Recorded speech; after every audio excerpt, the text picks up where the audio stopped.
Joe Biden is a weak candidate.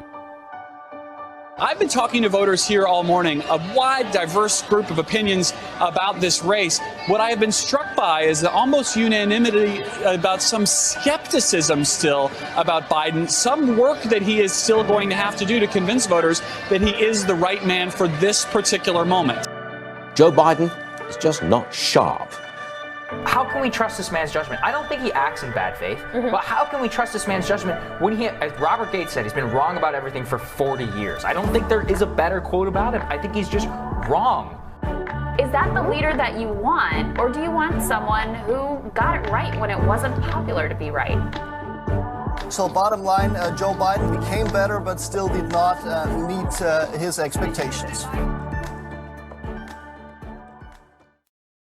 Hey guys, this episode of Genuine Questions is going to be about one of my personal theories that I want to explain why I think this, because it has yet to be proven or disproven, and I want to go ahead and get this down on the record as my prediction before it possibly comes true.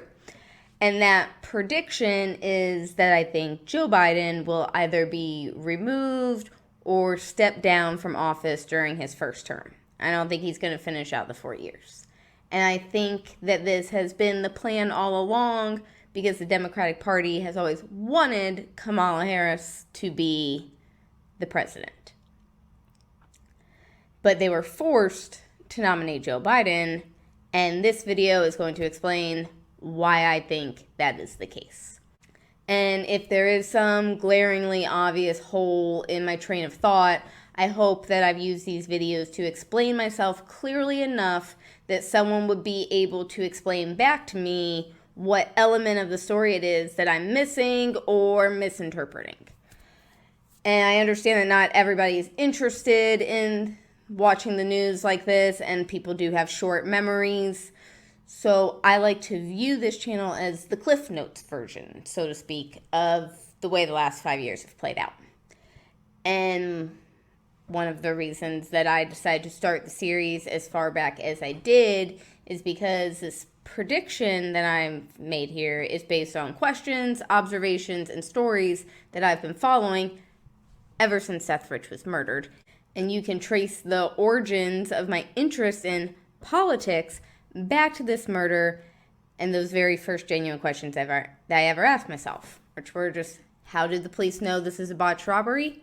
Why is the Democratic Party so concerned about the story? And why is the news not acknowledging that this is fishy as hell? Instead, they're labeling everyone else as a conspiracy theorist for asking questions about it. So in this video, I am going to be referencing some of the points that I made in earlier videos. And if you are new to the channel or you don't understand thought process that led me here, I encourage you guys to go back and watch those if you have some free time.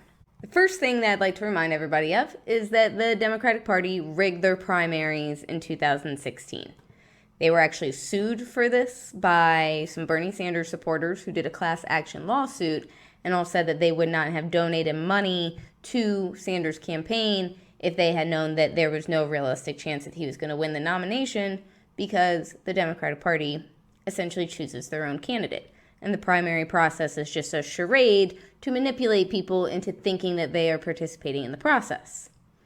And the DNC won this argument in court. The judge agreed with them that the DNC's charter promise of impartiality and even-handedness is a mere political promise, political rhetoric that is not enforceable in federal courts. So the DNC is saying the promises that we make in our mission statement, that we will let the voters decide the candidate and support them impartially, they are saying in court that we don't really mean that. That's just politically convenient thing to say. We reserve the right to pick our own candidate. A judge agreed with them. So all of this is still in the back of my mind leading in to the primaries for the 2020 election, because if they've argued in court successfully that they're allowed to do this, that's just the way that it works, there really is no reason to think that they're not going to do that again. So I wanted to pay close attention to how the DNC's primary process worked this time and was very curious to see who the candidate would ultimately end up being. As much to my surprise as I'm sure most people's, the candidate ended up being Joe Biden, which is crazy because if you just look at the Democratic Party's message of inclusivity and diversity, and a lot of their supporters are sick and tired of old white men, well, there's no older, whiter man than Joe Biden, who seems like he probably has dementia, just based on the way that he talks and the way that he rambles and goes on about nothing, which we're going to watch in a video here too. But he also has a pretty significant history of saying a lot of really racist stuff. I'm going to save the more explicitly racist things for a future video, but I want to show the clip here of the story where he talks about his arch nemesis, Corn Pop. And the Corn Pop story is hilarious. And what I found interesting, though, when I went to go watch it, is there's another video that Joe Biden gets made fun of a lot for, the one where he's talking about kids rubbing his hairy legs in the pool. And much to my surprise and pleasure, I realized that the Corn Pop story is a part of the same speech as the kids rubbing my leg hair in the pool. And there is literally no logical thread or connection that would connect these two stories that he's telling. So, just so everybody understands, there are slight edits at the very beginning of this video that I'm going to show you, and it's just for a time saver because as Joe Biden is talking here, in those moments where I cut it, he gets distracted because he sees his daughter in the crowd and he starts talking to her, and it has nothing to do with the Corn Pop hairy leg story. So for time's sake, I cut that out. But the rest, after those 2 or 3 cuts at the beginning, once he gets into Corn Pop's a bad dude, I just want everybody to know that there are no more edits that I did to that video. From Corn Pop is a bad dude to I love kids jumping on my lap, that is one cohesive story that Joe Biden is telling, and I promise you I did not chop and edit this up to make him look any worse than he is doing all by himself. And I realized I lived in a neighborhood where I'd turn on the television and I'd see and listen to Dr. King and others, but I didn't know any black people. No, I really didn't. You didn't know any white people either. That's the truth. So I wanted to work here. I applied to the city of Wilmington for a job, and I was the only white employee here. And I learned so much. And I learned that it makes a difference. This was the diving board area, and I was one of the guards, and there was a 3-meter board. If you fell off sideways, you landed on the darn cement over there. And Corn Pop was a bad dude, and he ran a bunch of bad boys. And I did, and back in those days, to show how things have changed, one of the things you had to use, if you used pomade in your hair, you had to wear a bathing cap. And so he was up on the board, wouldn't listen to me. I said, hey, Esther, you, off the board, or I'll come up and drag you off. Well, he came off, and he said, I'll meet you outside. My car, these were all public housing behind it. My car, there was a gate out here. I parked my car outside the gate.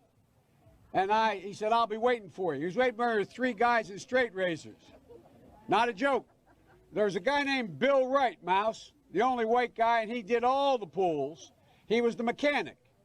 And I said, what am I going to do? He said, come down here in the basement where mechanics, where all the pool filter is.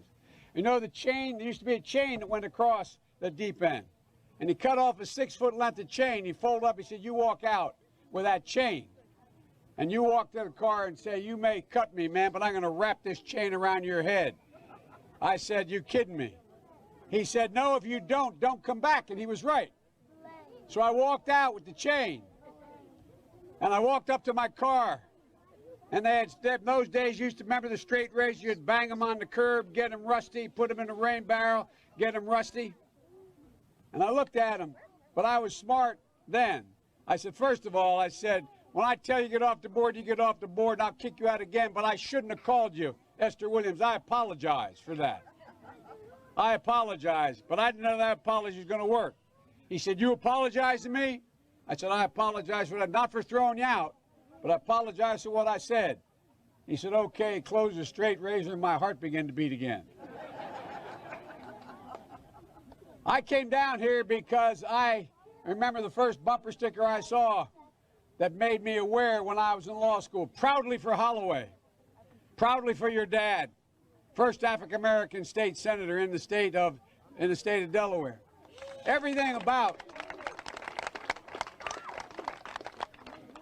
And by the way, you know, I sit on the stand and it get hot. I got hairy legs that turn blonde in the sun. And the kids used to come up and reach in the pool and rub my leg down so it was straight, and then watch the hair come back up again. They'd look at it. So I learned about roaches. I learned about kids jumping on my lap. And I've loved kids jumping on my lap. A lot of times I hear one of the biggest things that people don't like about Donald Trump is he's a bully, he's mean to people, which I understand why you would not find that an admirable quality in a commander-in-chief. But then that leads me to the question, why do you like Joe Biden? Because he does, best case scenario, the exact same thing. But I actually think that his is a touch worse, because when Trump is trading jabs with people, he is doing it with Hillary Clinton and Nancy Pelosi and Chuck Schumer and Adam Schiff, people who are his political peers, who are on his level, who have oftentimes taken a shot at him first. When Joe Biden is rude to people, as we're going to watch in this next montage, he is rude to people like you and me and people that he is trying to get to vote for him. He is, as the left loves to say, punching down on regular people. And in this clip that we're going to watch, the first part of it is him arguing with the construction worker about the Second Amendment. And the audio is hard to hear in that portion of the clip. So in case you miss it, you got to be listening carefully, but you'll be able to understand what he's saying if you know what to look for. So he is going to tell him that he is full of shit. He is going to tell him, I don't work for you. And then you'll hear him say, don't be a horse's ass. So this is Joe Biden talking to a construction worker who has asked him some questions about his stance on the Second Amendment. But right after he calls the guy a piece of shit, before he gets to the other two insults, you'll see this female handler come up and try to end this interaction and have Joe Biden move on, and you'll see him shush her twice, which is incredibly rude. He puts his hand on her face and shushes her 2 times. So incredibly dismissive to do to a person who's honestly trying to help you get out of a bad situation. So if you don't like Donald Trump because he's rude to people and you're fine with Joe Biden, I encourage you to watch this montage here.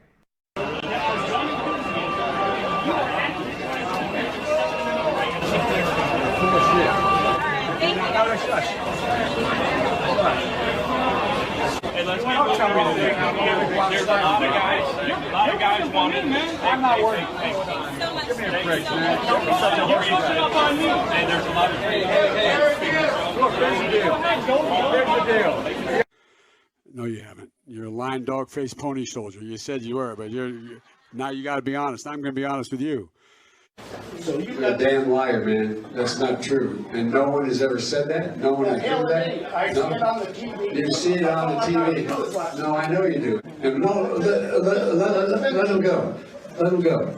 Come on, let's do push-ups together here, man. Let's run. Let's do whatever you want to do. But look, here's the deal. Here's the deal. It looks like you don't have any more backbone than Trump does. You said I set up my son to work in an oil company. Isn't that what you said? Get your words straight, Jack.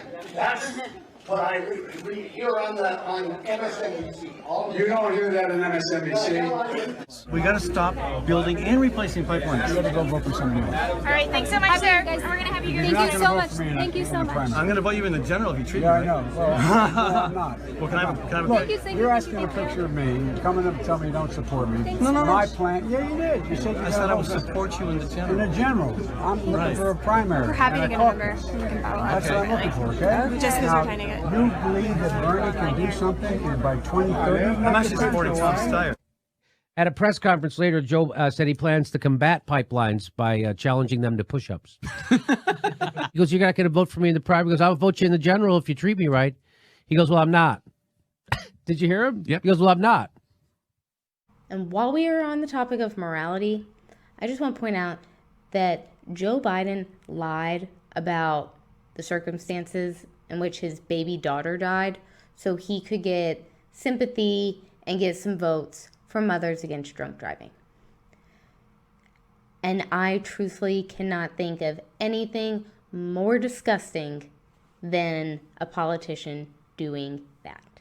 He told Mothers Against Drunk Driving to try to gain sympathy, to pander to them so they would vote for him, that his daughter died from a drunk driver. And that is not what happened. If you go back and read the news stories and look at the police report, that there's absolutely no evidence that that man was drinking. And in fact, it was Joe Biden's wife who ran the stop sign that caused the crash. So to be a politician and to be sitting in a room with your political handlers, your PR people, your campaign manager, whoever you pay to get advice from, to get people to vote for you, the fact that there was a discussion around that table of how can we make you more appealing, more relatable to this group of moms who have lost their kids in drunk driving accidents. And it was whether Joe Biden or someone else's idea, but he signed off on it.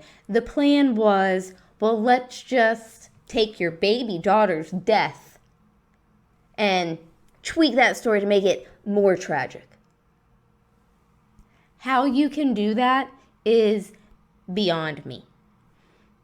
And so when I hear people complain about the mean tweets to Nancy Pelosi or calling her crooked Hillary, I can't help but come back to that. Because if you can look people in the eye with a straight face and lie about how your child died to try to make yourself seem more appealing to that group of people for political gain, what wouldn't you do? What morals do you have? How do you have a conscience? I do not understand that. And so the last clip here, concerning what a terrible candidate Joe Biden is going to be this clip of Jill Biden admitting what an awful candidate he is and how it doesn't really matter. You just gotta suck it up, swallow it, vote for Joe.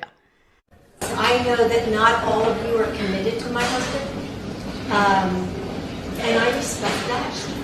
But I want you to think about your candidate, his or her electability, and who's going to win this race. Okay, I'm thinking about it, and I'm concluding that Biden would lose to Trump.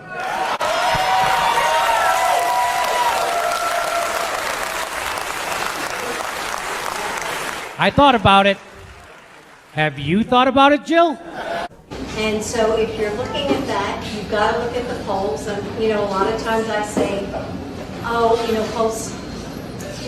don't mean anything, polls don't mean anything. But if they're consistent and they're consistently saying the same thing, I think you can't discuss it. Which means we have to go to independents and say, join us. We have to go to Republicans and say, okay, you're a Republican, but you can't tell me that your children are proud of the president, of the things he says, and you can't. She's stalling right there because she just started remembering all the stupid shit Joe said. You can't be proud of all the stuff he says, like, oh, fuck, Joe does that. Now it really gets good. Watch this. She really gets good. The mother or as a father. I mean, how can you be proud of that president as a leader? And I think if you look at where Joe is in the polls in Michigan, in Ohio, he's leading all the other candidates. So yes, your candidate might be better on, I don't know, healthcare than Joe is. Just a for instance. Just throwing out a little thing like whatever, fuck, like that thing that'll make you not die, whatever. Like for instance, something super important. So let's say Joe sucks on that. Doesn't matter. Jimmy, he's doing well in the polls. And it sounds like Jill's response is, I think her mantra is lower your expectations, vote for Joe. So she gets even worse. This gets worse. Watch this. But you've got to look at who's going to win this election. And maybe you have to swallow a little bit. Okay, I personally like so-and-so better. But your bottom line has to be that you have to. So there you go. And by the way, Joe can't be here today because we know if you hear him talk, you'll like him less. So here's his wife to remind you how shitty he is. So nobody liked Joe Biden. Jill Biden didn't even like Joe Biden. It didn't make any sense. Nobody thought he would win. But remember, the DNC picks their own candidate. So if nobody likes Joe Biden and he sucks so bad that you just gotta swallow it and vote for him, why wouldn't the DNC just replace him with a stronger candidate? They pick their own candidate. But that brings me to the second thing that I want to remind everybody from the first video, which is the company called CrowdStrike. I say in the first video to remember the name of that because it'll be coming up again, and here we are. So I have been following the CrowdStrike story back in connection to the Seth Rich case, because this is the company that the DNC hired to investigate their email hack instead of letting the FBI do it. And this company that they hired, CrowdStrike, concluded that it was definitely not Seth Rich who leaked these emails to WikiLeaks, despite a fair amount of publicly available evidence that looks like he's the one that did it. But they also concluded that it was Russia who did it. And that really doesn't make any sense, because if Russia was the one that hacked Hillary's emails because Putin didn't want her to be president, why would they need to work with WikiLeaks to release them? Why would they need to work with the Trump campaign to do this? Why couldn't they just do it themselves? They're the ones that had the emails. So that story doesn't really make a lot of sense, but I digress. That is what CrowdStrike concluded. And the reason I kept following the Russia story through all of this is because it blew my mind that the FBI director admitted that this entire basis for Russia meddling in our elections and colluding with Donald Trump, that all of that was based solely on the word of this company, CrowdStrike, that the DNC was allowed to hire. It's never been verified by anybody else. James Comey admits to that. And the fact that for 2 years they did this Mueller investigation based on that was crazy to me. So we are going to listen to a portion of that where the Democratic attorney reads this portion of the transcript where Trump brings up CrowdStrike when talking to the Ukrainian president. President Trump responds, "I would like you to do us a favor, though, because our country has been through a lot and Ukraine knows a lot about it. I would like you to find out what happened with this whole situation with Ukraine. They say CrowdStrike. I guess you have one of your wealthy people, the server. They say Ukraine has it." So what it sounds like to me is that in addition to Trump wanting the investigation into the Bidens and Burisma and that corruption in the Ukraine, he was also interested in having them investigate CrowdStrike and the server, meaning investigate whether or not Russia really hacked into the Democratic Party server, or if that is just the conclusion that the Democratic Party paid CrowdStrike to come up with. And if that investigation unravels, especially in the way that I think it actually went down, it is going to expose the fact that the Democratic Party owns the news media, and they used it to gaslight the entire population into thinking that Donald Trump was a Russian agent for the past 2 years, and possibly murder the whistleblower Seth Rich, who actually leaked these emails to WikiLeaks. And the entire basis for why they impeached Trump over this phone call is because he was trying to investigate his political opponent, Joe Biden. But at the time of this phone call took place, Joe Biden was not the candidate for the Democratic Party. The primaries hadn't happened yet. And their basis was he was trying to investigate a political opponent. So that forces the Democratic Party to make Joe Biden be the candidate. Because if he is not the candidate, then there is no reason to stop Trump from investigating CrowdStrike, and there is no reason to impeach him for this. If somebody else gets nominated, Joe Biden is not his political opponent anymore, so they have no reason to bash him for asking these questions. So that is what I mean where I say I think the Democratic Party was forced to pick Joe Biden. I don't think they wanted him to do this. I think when the transcripts of this phone call came out and they realized what Trump was asking about, I don't think they care about Joe Biden and Hunter Biden and Burisma. I think this was the part that they were concerned about. They used the Joe Hunter Biden story to distract everybody and give them a reason to publicly impeach him. But the thing that they did not want to come out and successfully got the media to ignore in all of this is Trump asking about CrowdStrike. That's what they're scared of. That's the part of this they don't want to come out, in my opinion. That's the reason that I believe Joe Biden became the nominee. They did not want him to be. So what then I became interested in is seeing who his vice president was going to be. Because again, the DNC is pulling all of the strings with this. So if Joe Biden is at the top of the ticket, not by choice, but to cover their butts in this investigation, then whoever is going to be his number two, that is going to be the person who they actually wanted to be president. So then that way, once they get into the Oval Office, they can remove Joe Biden somehow, whether stepping down, 25th Amendment, whatever means necessary. They then have him get out of the way, and that's how you get the person that you actually wanted to be president all along in office while stopping these investigations from occurring. The reason it doesn't surprise me, and I think it makes sense, that Harris is the person who ultimately seems like the one they wanted to be president all along, is because there's nothing that she won't do for political gain. She is incredibly corrupt.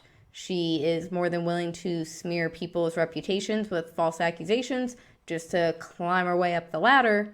And I'm going to play this clip where Tulsi Gabbard just destroys her during one of the debates and with the ways that she abused her position as the Attorney General in California.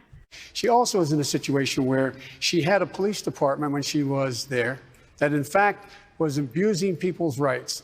And the fact was that she, in fact, was told by her own people, that her own staff, that she should do something about and disclose to defense attorneys like me that you, in fact, have been, the police officer did something that did not give you information that would exculpate your client.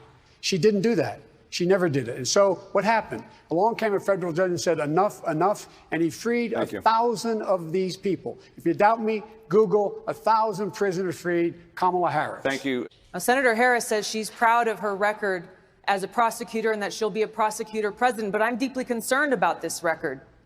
There are too many examples to cite, but she put over 1,500 people in jail for marijuana violations and then laughed about it when she was asked if she ever smoked marijuana. She blocked evidence. She blocked evidence that would have freed an innocent man from death row until the courts forced her to do so.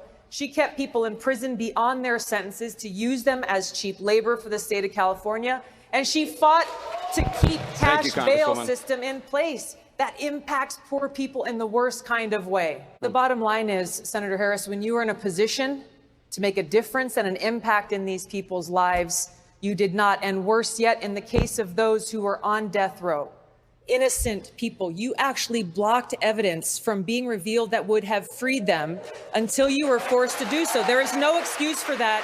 And the people who suffered under your reign as prosecutor, you owe them an apology. I love Tulsi Gabbard. I think it's a shame the way the Democratic Party and the media smeared her reputation, because I don't think she did anything to deserve that. She seems like a pretty stand-up person to me, unlike Kamala Harris, who you can go look up a ton of stuff on how corrupt she is, and back in California, what she's just done the last few years that she's been a senator with the character attacks on Brett Kavanaugh, and even the things that she has said about Joe Biden, but then she'll just laugh off afterwards and say, well, that's politics. Well, you were really destroying a lot of people's lives for politics, and somebody that can so casually dismiss that, again, with the morals and the character, I'm not sure if I want to give that person any more of a position of power, especially when they have the media uncritically praising everything that they do. So those are the reasons why I think Joe Biden became the nominee and now is eventually the president, and I don't think he's going to be in office very much longer before they finally get him out of the way and put Harris in where they always wanted her to be. I'm just curious to see how they are going to make this switch and when. But only time will tell. But sometime around 2018, 2019, I was watching all of this go down and thinking to myself, I wonder how this time period will be portrayed in the history books 20, 30 years from now. Will kids be learning in their social studies class that Hillary Clinton actually won the 2016 election, but Donald Trump and Vladimir Putin colluded and tricked everybody with Facebook memes into hating her? Or will it be reported about how corrupt the FBI was and working on behalf of certain political campaigns and smearing reputations of other candidates? And that got me to start thinking that maybe there are some other historical events that I've taken the official narrative for granted. And I decided that I wanted to take a closer look at a few of them that I found interesting. And there are two stories in particular that stood out to me that I want to share with you all in the next video. Because after I looked at these two events from this new angle, it was much easier for me to understand the role of the media and the ways that they are able to manipulate us. And it also gave me a pretty good idea of who the media is covering for and which stories and which people we should all be particularly critical of.